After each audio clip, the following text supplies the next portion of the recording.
नमस्कार दोस्तों, इस वीडियो में आपका हार्दिक स्वागत है। मैं हूं पत्रकार योगेंद्र योगी। दोस्तों, पूर्व उपराष्ट्रपति जगदीप धनखड़ ने दिल्ली में एक कार्यक्रम के दौरान कहा था कि वे किसान के बेटे हैं और किसी से डरते नहीं हैं। लेकिन अब नया खुलासा ये हुआ है कि जब दरअसल जगदीप धनखड़ ने ईडी के डर के मारे, जो इन्फोर्समेंट डायरेक्टरेट है, प्रवर्तन निदेशालय, उसकी टीम के डर के मारे कि उनके खिलाफ छापे कार्रवाई की जाएगी, उसके डर के मारे इस्तीफा दे दिया था। और यह खुलासा किया है दोस्तों, शिवसेना ठाकरे गुट के सांसद संजय राउत ने अपनी पुस्तक नर्क में स्वर्ग के नए संस्करण में। तो देश के पूर्व राष्ट्रपति से संबंधित इस पुस्तक में गंभीर और सनसनीखेज आरोप लगाए गए हैं। राउत ने एक संवैधानिक पद से हुए इस्तीफे के पीछे की अदृश्य राजनीति को उजागर करने का दावा किया है, जिसमें केंद्र सरकार और केंद्रीय जांच एजेंसियों की कार्यप्रणाली पर सवाल खड़े हो गए हैं।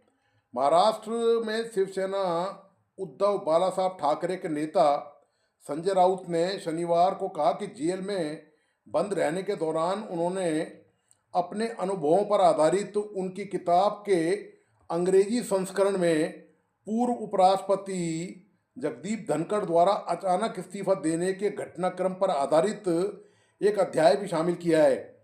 संजय राउत के इस बयान के बाद कई तरह की चर्चाओं का बाजार गर्म हो गया है। दरअसल राउत को प्रवर्तन निदेशालय यानी कि ईडी ने 2022 में धन शोधन से जुड़े एक मामले में गिरफ्तार किया था। शिवसेना नेता ने जमानत पर रिहा होने के बाद मुंबई की आर्थर रोड जेल में अपने अनुभवों पर मराठी में नरक टला स्वर्ग नाम से किताब लिखी थी, जो पिछले साल प्रकाशित हुई थी। राउत का दावा है कि पूर्व उपराष्ट्रपति जगदीप धनखड़ का 21 जुलाई 2025 को स्वास्थ्य कारणों का हवाला देते हुए दिया गया इस्तीफा स्वाभाविक नहीं था। उन्होंने स्पष्ट किया कि यह किसी भारी दबाव का परिणाम था, जिसने राजनीतिक गलियारों में अब हलचल मचा दी है। पुस्तक में आरोप है कि सरकार को उपराष्ट्रपति के आधिकारिक आवास से मोदी सरकार विरोधी संभावित गतिविधियों की सूचना मिली थी। यह सूचना पाते ही सरकार तुरंत सतर्क हो गई और धनखड़ से इस्तीफे की मांग की गई। उन्होंने पहले इनकार कर दिया था। हालांकि उनके इनकार के बाद प्रवर्तन निदेशालय ईडी द्वारा तैयार एक विशेष फाइल उनके सामने रख दी गई। यह फाइल धनखड़ और उनकी पत्नी द्वारा जयपुर में घर की बिक्री से संबंधित थी, जिससे प्राप्त कुछ धन कथित तौर पर विदेश भेजा गया था। ईडी इस पूरे लेन देन पर नजर रख रही थी। किताब में दावा किया गया है कि ईडी ने इस मामले की एक अलग फाइल बनाकर सीधे तत्कालीन उपराष्ट्रपति के सामने प्रस्तुत की। इसके बाद ही उनकी तबीयत एकाएक बिगड़ी और उन्होंने अपने संवैधानिक पद से इस्तीफा दे दिया। यह आरोप राजनीतिक हलकों में विवाद का कारण अब बन सकता है। संजय राउत ने इस पूरे प्रकरण का संदर्भ देते हुए प्रवर्तन निदेशालय ईडी पर तीखे प्रहार किए हैं।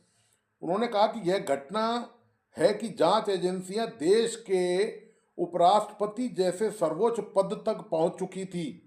राउत ने अपनी पुस्तक में ईडी की इन कार्रवाइयों को इतिहास के काले पन्ने में दर्ज होने वाला बताया और इसे भाजपा की एक शाखा कहा है। देश की सियासत में धनखड़ के इस्तीफे की कहानी नया भूचाल ला सकती है। आपको बता दूं कि भारतीय जनता पार्टी के पूर्व नेता धनखड़ ने जुलाई 2025 में स्वास्थ्य कारणों का हवाला देते हुए उपराष्ट्रपति पद से इस्तीफा दे दिया था। उनके इस कदम से पूरा देश हतप्रभ रह गया था। तब भी इस तरह के कई कयास लगाए जा रहे थे। फिर अब धनखड़ ने पिछले दिनों कहा कि उन्होंने स्वास्थ्य के कारणों से इस्तीफा नहीं दिया था।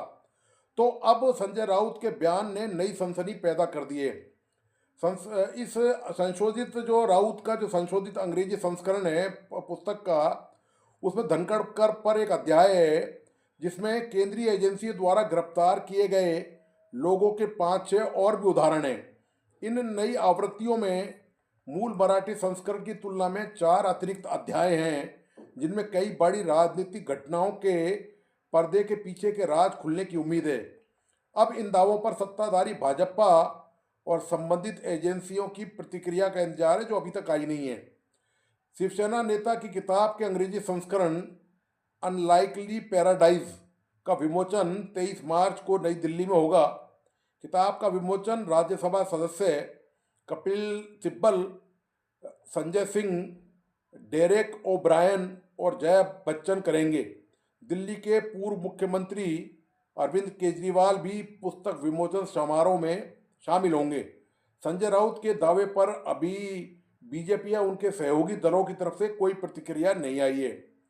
गौरतलब है कि जगदीप धनखड़ ने देश के दूसरे सर्वोच्च संवैधानिक पद पर 3 साल तक वे आसीन रहे।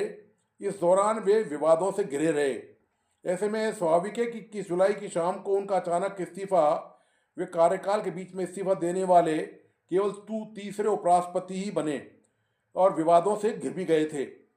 धनखड़ का चौंकाने वाला और नाटकीय विदाई उनके कार्यकाल की घटनाओं से भरपूर और नाटकीय घटनाओं से भरी शैली के अनुरूप रहा था, जिसमें राज्यसभा के पीठासीन अधिकारी के रूप में उनकी भूमिका भी शामिल थी। पश्चिम बंगाल में राज्यपाल पद पर रहते हुए धनखड़ गाए बेगाए मुख्यमंत्री ममता बनर्जी से विवाद के कारण हमेशा में सुर्खियों में रहे थे।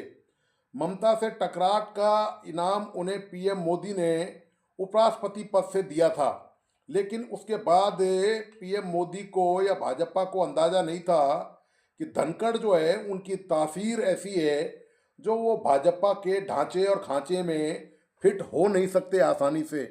ऐसी स्थिति में टकराव तो स्वाभाविक था। दरअसल बताया ये भी जाता है कि धनखड़ की जो नाराजगी थी उसका कारण ये भी था कि उपराष्ट्रपति जेडी वैंस जब दिल्ली के दौरे पे आए थे, भारत के दौरे पर, तो चूंकि धनखड़ भी उपराष्ट्रपति थे, उनके समकक्ष थे, तो धनखड़ से उनकी मुलाकात नहीं करवाई गई, जबकि उपराष्ट्रपति से उपराष्ट्रपति की मुलाकात करवाई जानी चाहिए थी। और बीजेपी को दरअसल ये खटका हो गया। आपको ध्यान है कि वो उच्च न्यायालय के न्यायाधीश के मामले में जो महाभियोग का मामला था, जिसमें विपक्ष ने जबरदस्त हंगामा मचाया था, तो राज्यसभा में चूंकि धनखड़ सभापति थे, पीठासीन अधिकारी थे वहाँ के, तो उन्होंने दरअसल विपक्ष की बातों को ज़्यादा तरजीह दी और सत्ता पक्ष की बातों को नहीं दी। तो इससे भारतीय जनता पार्टी में और घबराहट फैल गई थी धनखड़ के एटीट्यूड को लेकर, उनके तेवर कलेवर को लेकर। विवाद में तो धनखड़ काफ़ी अरसे से रहे। चुनाव के दौरान उन्होंने राजस्थान में दौरा किया, तब उन्होंने राजस्थान में लगातार जब दौरे किए तो अशोक गहलोत ने उन पर टिप्पणी करी थी और ये कहा था कि धनखड़ उपराष्ट्रपति के तौर पर पधारे हैं, 10 बार आए, आपका स्वागत है, पर कम से कम चुनाव के दौरान उनका ये दौरा ठीक नहीं है। तो धनखड़ ने कहा था कि मैं किसान का बेटा हूँ और मैं किसान हूँ और मुझे कोई रोक नहीं सकता आने से, और उन्होंने इस तरह की बातें तब भी कही थी। तो अब दोस्तों ये जो नया नौटंकी हुई है, ये जो नया ड्रामा हुआ है, अब इसमें देखना है होना क्या है। मैं आपको एक बात और बता दूं कि धनखड़ ने इससे पहले भी कहा था, 25 फरवरी को जब वो अपने चूरू जिले में पहुंचे थे, वहां पर पूर्व सांसद राम सिंह कस्बा और विधायक रही कमला कस्बा से मिलने उनके घर गए थे, तो दरवाजे पर ही उनका स्वागत किया गया था। इस दौरान उन्होंने गांव के ही एक शख्स से मजाकिया लहजे में कहा कि अच्छा हुआ आपने दाढ़ी नहीं रखी। धनखड़ ने कहा कि दाढ़ी वालों को देखते ही मैं डर जाता हूँ, मेरा ओएसडी भी दाढ़ी से मुझे डराता है। हालांकि यह बात उन्होंने हंसते हुए मजाक के अंदाज में कही थी, लेकिन साफ जाहिर था कि उनका इशारा किसकी तरफ था। दाढ़ी कौन रखता है, वो उपराष्ट्रपति जो पद पर रह चुका हो उसको किससे डरने की जरूरत है। साफ जाहिर है कि प्रधानमंत्री नरेंद्र मोदी दाढ़ी रखते हैं और ये जो डर की बात थी ये सीधे सीधे उनके लिए थी। तो ये जो दोस्तों पूरी अब जो है वो चाय के प्याले में अब तूफान की उम्मीद है।